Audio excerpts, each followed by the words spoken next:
You can't be serious, Trevor. Who is she? I demanded, my voice trembling with a mix of anger and disbelief. Trevor didn't flinch. I'm dead serious. This is Jasmine. We're moving in together, and I want a divorce, he declared, his eyes cold and unfeeling. The woman standing next to him, with her perfectly manicured nails and smug expression, chimed in, Pack your bags, Monica. Your time's up. I felt the ground shift beneath me. My eyes darted between Trevor and Jasmine, searching for some hint of a joke, a misunderstanding, anything, but their unwavering expressions confirmed the awful truth. After 25 years, this is how you do it, I whispered, barely able to form the words. Trevor shrugged. It's time for a change. I'm tired of the same routine. Jasmine makes me feel alive. And what about your children? What about our life? I pleaded, hoping to stir some emotion in him. They're adults now. They'll understand, he stated callously. Jasmine smirked, her eyes flicking over me dismissively. You should have seen it coming, Monica. Men get bored. They want excitement. How dare you? I spat, every ounce of my being quaking with rage. Trevor stepped closer, his face inches from mine. Don't make a scene, just leave. My knuckles whitened as I clenched them, a flood of memories flashing through my mind, our wedding day, the birth of Erica and Danny, years spent building a life together. I squared my shoulders, refusing to give them the satisfaction of seeing me break. You don't get to decide that, I said quietly but firmly. As I walked away from them, I could hear Jasmine's voice dripping with smugness. We'll start moving things in tomorrow. Make sure you're out by then. I stumbled up the stairs, my heart aching. In our bedroom, I sank onto the bed, head in my hands. I heard Trevor's footsteps behind me. You can't just leave us like this, I said without turning around. Watch me. He replied, his voice void of any emotion. Tears streamed down my face as I tried to process what had just happened. How could everything change so fast? The door creaked open, and Jasmine strutted in, scanning the room as if it was already hers. I hope you don't mind if I take a look around. I stood up abruptly. Get out, I demanded, my voice shaking. She tilted her head slightly. Suit yourself. You'll be gone soon anyway. They left, leaving a suffocating silence in their wake. I looked around the room, at the life we had built, now hanging in the balance. The wedding photo on the nightstand, the drawings Erica and Danny had made as kids, everything felt like a cruel joke. I had to figure out my next move. I needed help, but who would understand? As I grabbed my cell phone, I dialed Lisa's number, my best friend since high school. Her familiar voice answered, Hey, Monica, long time no hear. Lisa, it's Trevor. He's leaving me, I managed to say through tears. There was a pause then. What? Tell me everything. I took a deep breath and began to recount the events. With each word, I felt a small measure of relief. I don't know what to do, Lisa. He brought her to our home, told me to leave. Stay right where you are. I'm coming over, she said, her voice filled with determination. As I hung up, I felt a flicker of hope. I wasn't alone. I could survive this betrayal. I had to. For Erica and Danny, for myself.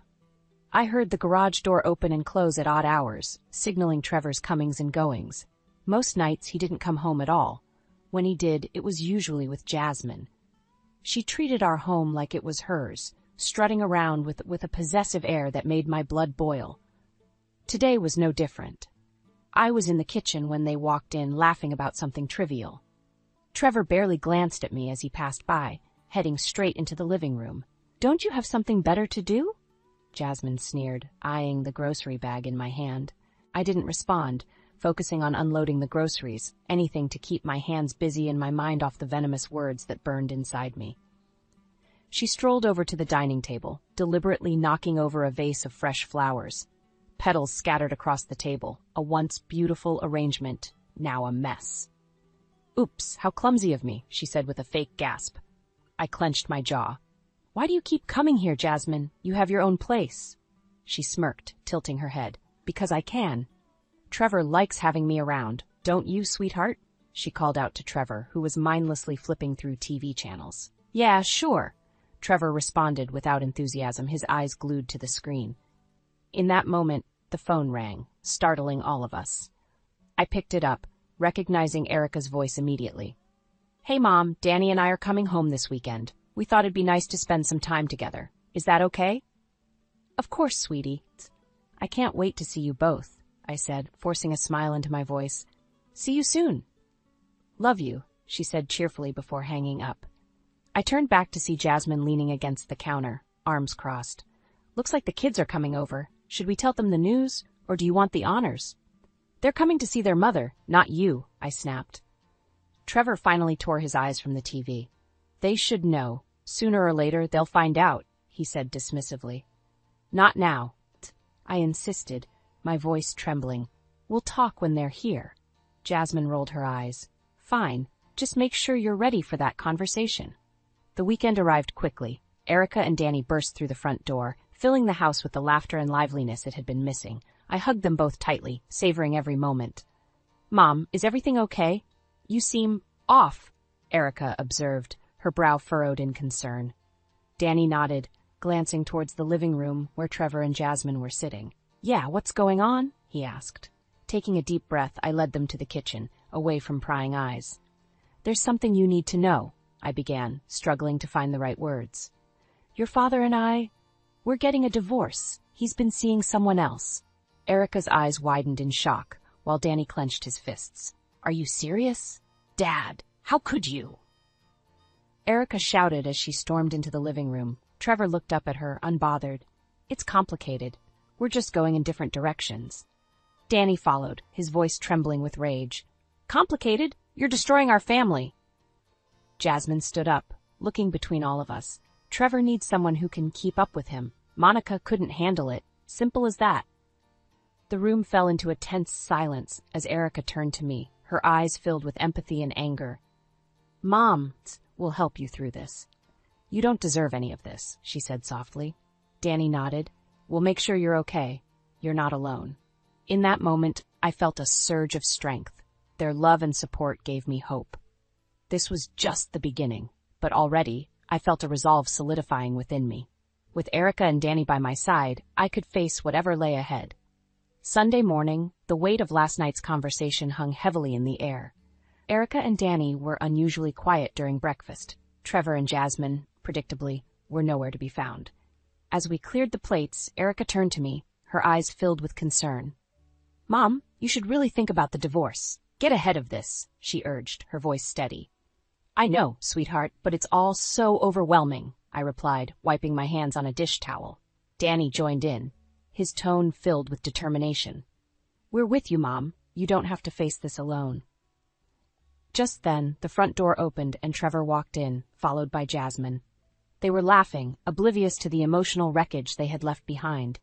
Morning, everyone, Trevor announced, attempting a cheerful tone. Erica's eyes narrowed. Dad, how can you act like nothing happened? Jasmine smirked, slinging her arm through Trevor's. We just had a great breakfast. What's the problem, Erica? The problem, Jasmine, Danny shot back, is that you have no respect for our mom or our family. You waltz in here like you own the place. Trevor raised his hands in a gesture of peace. Calm down, Danny. There's no need for this hostility. Let's just enjoy the weekend. Erica shook her head in disbelief. Enjoy the weekend? After everything you've done? This isn't just your life, Dad. You've torn our family apart. Trevor sighed, looking genuinely puzzled. I didn't mean for it to be like this. Life just got complicated. Complicated? That's your excuse? Erica retorted, her voice rising. Jasmine stepped forward, her eyes cold. Look, maybe it's best if Monica just leaves now. It'll make it easier for everyone. I felt a fire ignite inside me. You don't get to decide when I leave, I said firmly. Trevor glanced at me, his expression hardening. Monica, why drag this out? We both know it's over. Danny stood protectively beside me. Mom has sacrificed everything for this family. She deserves better than to be thrown out like garbage. Erica nodded in agreement. Dad, if you can't see that, then you're more lost than we thought. Trevor looked taken aback by their united front. Jasmine, however, remained unfazed. Fine, stick around if you want, Monica, but just know, Trevor and I are moving forward with our life, with or without your consent. Erica turned to me, her eyes pleading. Mom, please, talk to an attorney. Protect yourself. I nodded slowly, feeling the strength their support provided. You're right. I need to start protecting myself. The rest of the day passed in strained silence, with Trevor and Jasmine acting as if nothing had changed. Later that evening, as I hugged Erica and Danny goodbye, I felt a newfound resolve. I'll be okay, I assured them, watching them drive away. That night, I dialed David, the divorce attorney Lisa had recommended. "Mr. David, I need your help," I said, gripping the phone tightly. "Of course, Monica. Let's get you through this," he responded, his voice calm and reassuring. As I ended the call, I glanced around the home I'd spent decades building. I knew this was just the beginning, but with Erica and Danny's unwavering support, I was ready to face the storm head-on. David slid a stack of papers across his desk. "These are your rights, Monica," he explained.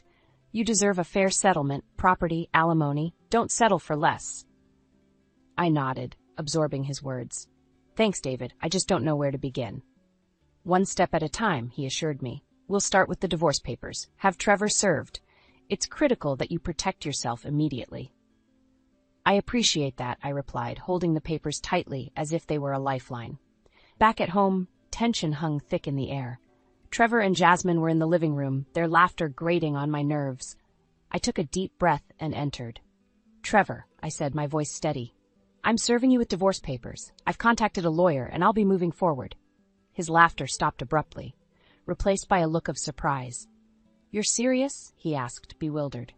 Jasmine scoffed, leaning back on the couch. "Finally growing a backbone, Monica? How quaint!" Ignoring her, I kept my eyes locked on Trevor. "Yes, I'm serious. I deserve better than this." Trevor stood up, his face reddening. "Where do you plan to go? You have no job, no money. How do you think you'll survive?"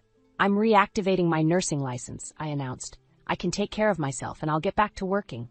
Jasmine's laughter was sharp. "You? Go back to work? Good luck with that." I straightened my shoulders, refusing to be intimidated. "Watch me." Over the next few days, I poured myself into making preparations. I contacted my old nursing school, signed up for refresher courses, and updated my resume. Each small victory felt like a step toward reclaiming my life. One evening, as I pored over coursework at the kitchen table, Trevor walked in. "Monica, this is ridiculous. You won't last a week as a nurse," he scoffed. "I'll take that chance," I replied without looking up. Jasmine appeared behind him, smirking.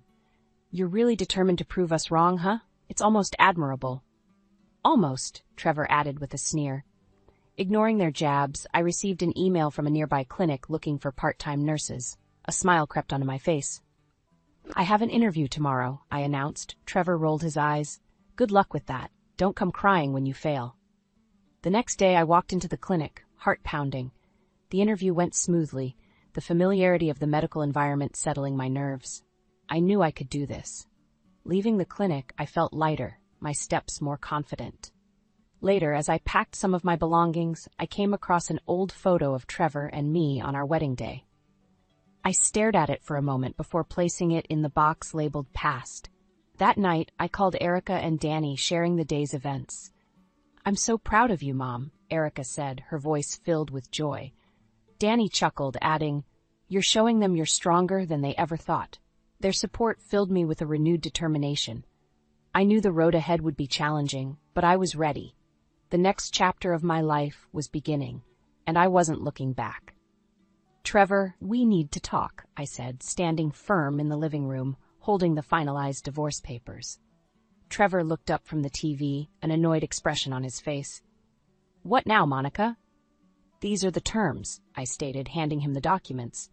"I'll be taking half of the assets, and I want alimony. It's non-negotiable." Trevor's face reddened as he scanned the papers. "You've got to be kidding me. You really think you deserve this?" Jasmine sauntered over, peering over his shoulder. "She thinks she's entitled to it, which is laughable." I clenched my fists, trying to keep my composure. "I've given 25 years of my life to you and this family, Trevor. I deserve what I'm asking for." Trevor threw the papers onto the coffee table. "You won't get a dime more than I'm willing to give. This is outrageous." Jasmine's smug smile widened. "Good luck getting anything from us, Monica." David had prepared me for this resistance. I stood my ground. "Then we'll settle this in court. I have every right to what I've requested." Trevor's eyes blazed with anger. "Do you really want to drag this out and make it ugly for everyone? Did you ever stop to think about that before you brought her into our life?" I shot back, my voice rising. "You made this ugly, not me." Jasmine rolled her eyes. "We don't have time for your drama, Monica. We've got wedding plans to make." "Wedding plans," Erica's voice came from the hallway. She and Danny had just come in, their expressions filled with disbelief. Unbelievable, Danny muttered, shaking his head. Trevor squared his shoulders, trying to regain control. We're moving on, so should you. Erica stepped forward, her eyes blazing. How can you be so heartless, Dad? Mom deserves respect. You both are acting like this is some kind of game. We've made our decision, Jasmine retorted. Monica, it would be best if you just accepted it. I took a deep breath, looking at my children. I'm not backing down. I'll fight for what's right. Danny put a comforting hand on my shoulder. We're with you, Mom. Don't let them intimidate you. Trevor threw up his hands in frustration. Fine, do whatever you want. But know this, Monica, you'll regret it. Jasmine smirked as she linked her arm with Trevor's. You're making a mistake. I made a mistake letting you into my life, I countered, but I won't make the mistake of not standing up for myself. Leaving them in the living room, I walked towards the door, Erica and Danny beside me. For the first time in a long while, I felt genuinely supported. Let's go, Erica said, her voice filled with determination. We'll get through this together. That night, as I packed more of my belongings, I felt a sense of closure. The divorce papers were served, and I was more determined than ever to rebuild my life. I glanced back at the house one last time. It had been my prison, but now it represented a past I was ready to leave behind. I walked out with my head held high. This was the beginning of my new life, free from Trevor and his betrayal. I was ready for whatever came next. With Erica and Danny by my side, I knew I could face anything. The small, charming apartment felt vastly different from the sprawling house I had left behind. Boxes were scattered around, half unpacked, but there was a lightness in the air, a feeling of liberation. I set down a framed photo of Erica and Danny on the mantel, smiling to myself. The weekend had been a whirl of moving and settling in, with Erica and Danny helping every step of the way. Now, in the quiet of my new space, I could finally breathe again. I received a text from Lisa. Welcome to your new freedom. Dinner to celebrate? Yes, I typed back, feeling grateful for her constant support. As I started unpacking the kitchen, my phone buzzed again. This time it was from the clinic. Congratulations, Monica. You've got the job. Start next week. Relief washed over me. I had just landed a part-time nursing job. This was the beginning of something beautiful. Later that evening, Lisa arrived with a bottle of wine. To new beginnings, she toasted, raising her glass. I clinked mine with hers and took a sip. Thank you for everything, Lisa. I couldn't have done it without you. You're stronger than you give yourself credit for, she replied, squeezing my hand.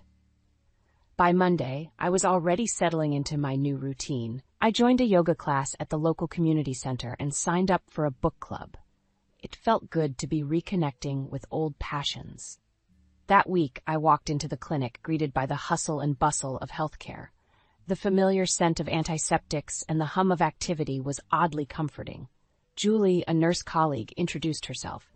Welcome back to the field, Monica. It's great to have you on board. Thanks, Julie. It's good to be back, I replied, feeling a sense of purpose return. Throughout the day, I dived into work, grateful for the distraction. It wasn't easy, but it felt rewarding. During lunch break, Carol, a member of the book club, joined me. You must be Monica. Heard great things, excited to discuss some good reads with you. I look forward to it, I said, smiling warmly. At the end of the day, I walked out of the clinic with an overwhelming sense of accomplishment. For the first time in years, I felt valued for my own skills and hard work. One night, as I returned from yoga, I found Erica waiting for me in my living room. Thought I'd drop by and see how you're settling in, she said, embracing me. I'm doing well, actually, I replied, returning the hug. Thanks to you and Danny. Erica looked around the apartment. This place feels more like home. You really seem happier. I am, I confessed. I didn't know how much I needed this. We chatted for hours, sharing stories and laughter. It felt good, finally reconnecting with my daughter beyond the turmoil of the divorce. As the days turned into weeks, I found myself growing more comfortable in my skin, enjoying my independence. One evening after work, I received a call from Danny. Guess what, Mom? I got an internship offer in the city near you. That's wonderful news, Danny, I exclaimed, thrilled by the opportunity to see him more often. Looks like life is finally going our way, he said with a grin in his voice. I stood by the window, looking out at the bustling life outside. The chapter with Trevor was over, but a new one had just begun. For the first time in a long while, I felt hopeful and excited about the future. My life was blossoming, and I was determined to make the most of every new opportunity. Months flew by in a blur of work, yoga, and book club meetings. One afternoon, as I enjoyed a coffee with Lisa at the local cafe, she leaned in conspiratorially. "Have you heard the latest about Trevor and Jasmine?" "No." "What's up?" I asked, curiosity piqued. Lisa grinned. "It's all over town. Their marriage is falling apart. Jasmine's been calling everyone, complaining about Trevor." I took a slow sip of my coffee, letting her words sink in. Really? What did she expect? Marrying a man who cheated on his wife? As if summoned by our conversation, my phone buzzed. The screen flashed. Jasmine. I hesitated before answering. "Hello? Monica, it's Jasmine." Her voice was tense, almost desperate. "I need to talk to you." "What for?" I asked, surprised by my own indifference. "Please, it's important. Can we meet?" "Fine," I agreed, more out of curiosity than anything else. "The cafe near my place in an hour." I hung up and turned to Lisa. This should be interesting. An hour later, I spotted Jasmine at the cafe, looking frazzled and exhausted. She was a far cry from the confident woman who had invaded my life months ago. "Thanks for meeting me," she started, wringing her hands. "Get to the point, Jasmine. I have a life to get back to," I said, leaning back in my chair. "It's Trevor. He's impossible to live with. Lazy, controlling, and completely useless with our baby," she blurted out, her voice cracking. I raised an eyebrow. "Oh, and what did you expect?" Jasmine's eyes filled with tears. "I thought he'd be different with me, but I was wrong. He's a nightmare. I don't know what to do." I felt a strange sense of satisfaction, but kept my tone neutral. "Maybe you should have thought about that before breaking up a family." "Monica, please," she pleaded. "I don't know how to handle this." I stood up, feeling an overwhelming surge of empowerment. "You made your bed, Jasmine. Now you have to lie in it. I warned you about the consequences. Goodbye." As I walked away, I felt a weight lift off my shoulders. Karma had finally come knocking, and it was not my job to clean up the mess it left behind. The next day at the clinic, Julie caught me during lunch. "I heard someone's having trouble at home," she said with a knowing look. "News travels fast," I replied, smiling. "Want to grab a drink after work? You could use a distraction," she suggested. "Sounds perfect," I agreed. Later that evening, as we clinked glasses at a cozy bar nearby, I realized how far I had come. Surrounded by genuine friends and flourishing in my own career, I felt a sense of pride and contentment that had been missing for years. That night, I returned to my apartment with the contentment that I had been lacking for years. I knew that this new chapter of my life was just beginning, and I was ready for whatever came next. It had been almost a year since I left Trevor, and my life had taken a turn for the better. My small apartment felt like home, and my job at the clinic was fulfilling. Erica and Danny visited often, bringing laughter and vitality into my space. One evening, Erica and I were getting ready to head to a concert, something we hadn't done together in years. "Mom, you look amazing," Erica said, smiling as she adjusted her earrings in my living room mirror. "Thanks, sweetie. It feels good to go out and enjoy life," I replied, slipping on my favorite pair of shoes. Just then, there was a knock on the door. I furrowed my brow. Who could that be? I opened the door to find Trevor standing there, looking disheveled and desperate. "Monica, can we talk?" Erica's expression hardened. "Dad, now isn't the time." Ignoring her, Trevor stepped inside, his eyes pleading. "Monica, please, I made a mistake. Leaving you was the worst decision of my life. Can we try again?" I blinked, taken aback by his sudden change of heart. "You have some nerve, Trevor, after everything you put me through?" He nodded, appearing genuinely remorseful. "I know, Monica, I was wrong. Jasmine, it was a disaster. I want to make things right." Erica stepped between us, her voice steely. "Dad, Mom has moved on. She doesn't need you to fix anything." Trevor's gaze shifted to Erica, then back to me. "I can't change the past, but I'm asking for a second chance." I took a deep breath, feeling a mix of emotions, anger, sadness, but most of all a newfound strength. "Trevor, you shattered our family and treated me with utter disrespect. I've rebuilt my life, and it's better without you. There's no going back." His face fell, but I felt only relief. "Please, Monica," he whispered. "No, Trevor," I said firmly. "You need to face the consequences of your actions. It's time for you to move on, just like I have." Erica nodded in agreement. It's over, Dad. You need to respect that. Trevor stood there for a moment, looking defeated. Finally, he turned and walked out without another word, closing the door softly behind him. As he left, I felt an overwhelming sense of release and clarity. Erica hugged me tightly. You did the right thing, Mom. You deserve so much better. I know, I replied, my voice clear and resolved, and I'm ready to embrace it. Later at the concert, surrounded by music and joy, I felt truly free. Erica and I danced and laughed, creating new memories. Standing in the middle of the crowd, I looked around and realized how far I had come. With my daughter by my side and a world of opportunities ahead, I felt a deep sense of fulfillment. My past with Trevor was now a closed chapter. The future was mine to shape, and I was eager to fill it with happiness and growth. As the night ended and we walked back to my apartment, I looked at Erica and smiled. Here's to new beginnings, I said, my heart light and hopeful. Here's to your revival, Mom, Erica replied, squeezing my hand. For the first time in a long time, I felt truly at peace, ready to embrace whatever came next with a joyful, open heart.